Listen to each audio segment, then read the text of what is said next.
가장 먼저 들 수 있는 거 요즘 난리더라고요. 어린 학생들 사이에서.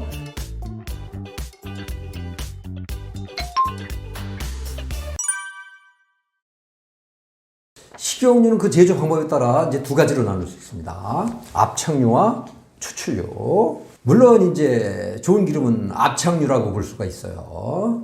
추출유는 이제 말 그대로 그 기름을 녹여내서 만드는 건데, 그 녹여낼 때 그 유기용매를 씁니다. 주로 핵산이라는 석유화 물질을 쓰거든요.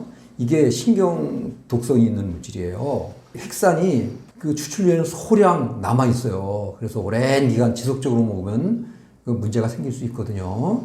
이 추출유는 반드시 정제를 해야 됩니다. 그 정제하는 과정에서 또 해로 물질이 또 많이 만들어져요. 뭐 트랜스 지방산을 비롯해서 여러 나쁜 물질들이 만들어집니다. 그래서 제대로 압착유를 드실 것을 권해드리는데요. 주로 엑스트라 버진이라는 표시가 있는 게 압착유입니다. 그리고 이제 참기름이나 들기름에도 이제 상식이 좀 필요한데요. 보통 색깔이 진하고 고소한 맛이 강한 기름들, 그런 거를 좋은 걸로 그렇게 생각하시는데요. 사실은 그 반대입니다. 색깔이 연하고 고소한 맛이 약한 게 좋은 참기름 들기름입니다. 왜냐하면 색깔이 진하고 고소한 맛을 강하게 만들기 위해서는 그 차규기 온도를 높은 온도로 가열해서 짜야 되거든요. 이때 산패까지 진행되는 거예요, 기름에. 진짜 좋은 참기름 들기름은 차규기 온도를 올리지 않고 오히려 냉각시키면서 짜거든요. 이렇게 해서 만든 그 기름들은 색깔이 연하고 고소한 맛이 약합니다. 특히 이제 들기름의 경우 오메가3 지방산이 아주 많기 때문에 열에 아주 취약하거든요. 들기름은 되도록 생들기름을 드십시오. 좋은 압착식으로 짠 기름이 생들기름입니다. 그리고 또 이제 온도 말고 광선도 이제 기름의 산패도 관련이 있어요. 빛을 쬐면 산패가 진행될 수 있거든요. 이런 식용유들은 되도록 냉암소에 보관하시는 게 좋고요. 특히 안정성이 떨어지는 들기름 같은 경우에는 오래 보관할 필요가 있을 때는 냉장고 그 냉동실 있죠? 냉동실에 놓고 얼려서 보관하는 게 더 좋습니다. 에너지 음료의 주 타겟층은 학생이죠? 그런데 학생들이 에너지 음료 마시면 안 됩니다. 왜? 카페인 때문에. 그 카페인은 잘 아시다시피 그 커피에 들어있는 신경독성 물질이잖아요. 아이들은 커피 마시면 안 된다는 거 잘 알아요. 카페인 때문에. 근데 똑같이 에너지 음료에도 들어있는데 에너지 음료는 마시면 안 된다는 그런 생각은 없어요. 그건 잘 몰라요.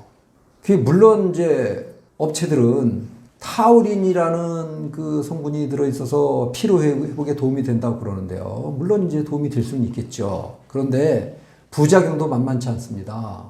일부 계층에서 두통이나 메스꺼움 같은 게 나타난다는 보고가 있고요. 문제는 또 역시 식품 첨가물이에요. 꽤 많이 사용되거든요. 뭐 설탕, 과당, 향료 같은 것은 거의 필수로 들어가고요. 제품에 따라서 산도 조절제, 뭐 색소 같은 것도 사용되고, 뭐 증점제 같은 것도 사용되고, 식품 첨가물들이 무척 많이 사용됩니다. 그래서 영국의 한 연구팀은 그 에너지 음료를 조심하라고, 특히 어린 학생들일수록 혈관병의 원인이라고 그렇게 경고를 좀 하고 있고요. 미국에서는 이 에너지 음료 때문에 학생이 사망한 사건까지 있었어요. 그래서 좀 우리가 잘 생각해보면 대안 음료를 좀 찾을 수가 있는데, 바로 생강차나 식초음료 같은 거를 대신 이제 권해드리겠습니다. 생강에는 그 신경 안정 및 기분 전환의 효능이 있고요. 식초에는 피로 회복의 기능이 있습니다. 아이들한테 이제 이런 음료들을 마시도록 하자고요. 가장 먼저 들 수 있는 거 요즘 난리더라고요. 어린 학생들 사이에서 탕후루 아시죠? 탕후루라는 제품입니다. 이런 식품 자체가 인기라는 거, 그거 자체가 저는 문제라고 생각합니다. 뻔하잖아요. 설탕 물엿 덩어리예요. 물론 이제 과일로 만들었다고 그러는데 저는 과일을 모독하는 식품이라고 생각합니다. 이런 식품을 자주 먹으면 당대사 시스템이 지쳐서 인슐린 저항이 오고 대사증후군에 걸리고 나중엔 당뇨병이 올 수 있어요. 그리고 이제 중성지방 함량을 높여요. 이런 거를 자주 먹으면 그 중성지방이 많아지면 문제잖아요. 비만해질 수 있고 비알코올성 지방간 같은 것도 걸릴 수가 있습니다. 예. 그리고 두 번째, 또 이제 직장인들 사이에서 인기를 끌고 있는 편의점 도시락이 있죠. 이 도시락도 사실 좀 문제인데, 그 밥이 있잖아요, 밥. 그 밥이 쉽게 굳지 않게 하기 위해서 어떤 처리를 하는데 유지를 바릅니다. 밥알에다가. 그래서 의외로 편의점 도시락이 고지방 식품인 경우가 많아요. 그리고 또 식품 첨가물도 꽤 많이 사용되죠. 인공 조미료는 필수고 여기에 산도 조절제, 변성 성분 같은 거 제품에 따라서 색소 같은 것도 사용되고요. 그래서 편의점 도시락도 좀 경계를 해야 되고요. 그리고 세 번째, 요즘 이제 배달 음식 문화가 이제 발달하면서 인기를 끌고 있는 밀키트 제품입니다. 가정 간편식이라고도 그러죠. 이 밀키트 제품에 물론 식품 첨가물들이 무척 많이 사용되는데 여기서는 그 첨가물 문제 말고 식문화 차원에서 한번 생각을 해보고 싶어요. 이 밀키트 제품이 지금 우리나라 가정에서 부엌을 변화시키고 있어요. 부엌에 식칼이나 도마가 없어졌습니다. 싱크대는 폐쇄되어 있고요. 요리를 안 하니까 쓸 일이 없어진 거예요. 이런 식으로 식생활을 하니까 전자레인지 하나만 달랑 있어요. 그죠? 이런 식으로 식생활을 하다 보니까 그 현대병, 대사증후군에서 시작되는 여러 수많은 현대병들에 걸리게 되는 겁니다. 그리고 네 번째로 꼭 빼놓을 수 없는 게 바로 치킨입니다. 이 치킨도 굉장히 인기죠. 특히 젊은이들 사이에서 인기를 끌고 있는데 거의 소울푸드 같이 애들 즐겨들 먹는데 한번 생각해 보자고요. 식생활이 엄격한 분들은 튀김식품 일절 먹지 않습니다. 잘 알거든요.